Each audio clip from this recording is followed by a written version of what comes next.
Alright, hi everyone.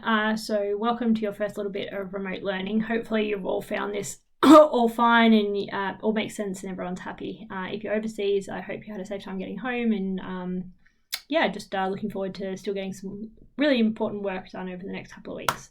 So the first thing we're looking at is an introduction to functions. Now, if you were here last Wednesday, you already heard this, so you don't have to worry about doing it again. Just skip on to the next video and go from there. All right, if you weren't here last week, then it is really important that you listen, that you catch up. Okay, so what we're starting to look at is functions. Now, I did this with the others the other day in terms of what a function is. And the first thing we started off doing was by looking at some examples of some graphs of things that are functions, and then some graphs of things that are not functions, and then they could see maybe what the difference is. So this straight line here, that has the equation 3x minus 4. And that is a function. Okay, this line here, that's just going to stay there for the moment. That's not a function, actually, but it's also not important in whether it's also not one of the things that we're looking at necessarily for the moment. Okay, so just ignore that green line there. Okay, so this diagonal line, 3x minus 4, that is a function. The next one we have is g of x equals x squared. This one is also a function. The third one, x cubed, is also a function. I might just zoom out a little bit better to get you some perspective there. And then the last one, L of x equals sine of x, that is also a function. Okay, so all four of those, if I turn them all on at the same time, they are all functions. If we go on to the next thing, here are some things that are not functions. So the first one is x squared plus y squared equals 16. And the second one is x equals y squared. Now, what you should hopefully notice, I've also got that same line through here. It's lined through x equals 2. What you should see here is that this line x equals 2, it cuts that circle equation in two different places. It cuts this kind of horizontal parabola also in two places. And that is the defining thing of what makes them not functions. And I'll explain that more in a minute.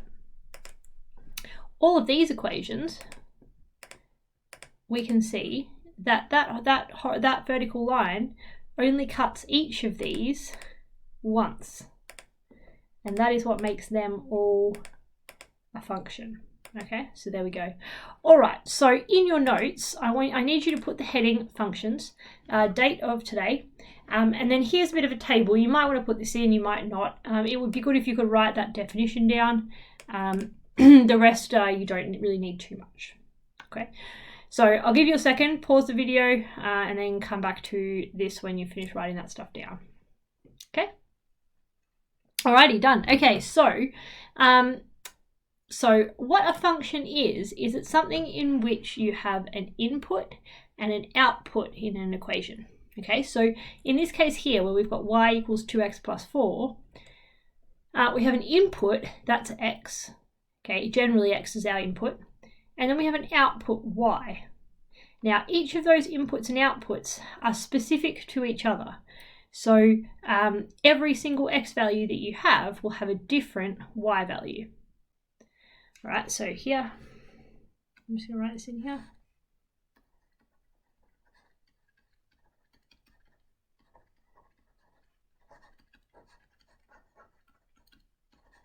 Okay, now, not function, x squared and y squared equals 25, this is not true for that. So if we had, say, for example, x equals 5, okay, y would be equal to 0. And if we had x equals negative 5, y would also be equal to 0. Okay, so we have the same output, even though our inputs are different. All right, and the fact that this isn't written as an output equals an input means that is not a function. Right. Main thing that I want you guys to focus on today is just thinking about function notation and how you would use that. So function notation is here. When we have a function, we can write it, instead of writing it as y equals, we can write it as f of x equals. So we can write that equation as f of x equals 2x plus 4. Right. One of the handy things about function notation is this is telling you your this is telling you your output given a certain input. So that x is telling you that's what you're inputting into the equation. The f of x is telling you what you're putting out.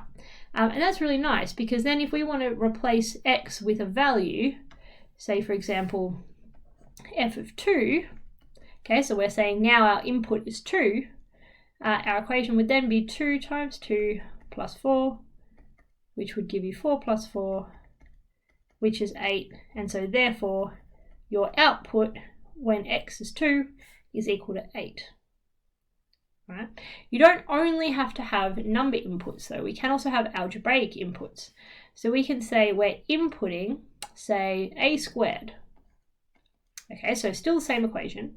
If we're inputting a squared, that's saying that we're putting into our variable a new variable, a squared. So that's going to be 2 times by a squared plus 4, which makes 2a squared plus 4. Right?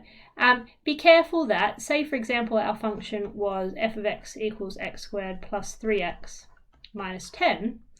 If we were putting in an input of, say, 2x, that we have 2 spots where we're inputting in this equation. So we would have 2x squared plus 3 lots of 2x minus 10. So that would give us 4x squared plus 6x minus 10. Okay, lovely. All right, I think that's probably about enough for now. I'm going to put up some questions that I would like you to do. They're on that table that I sent you earlier, so have a go at some of those, and and then you can start on the next video when you're done. Okay, all right, bye.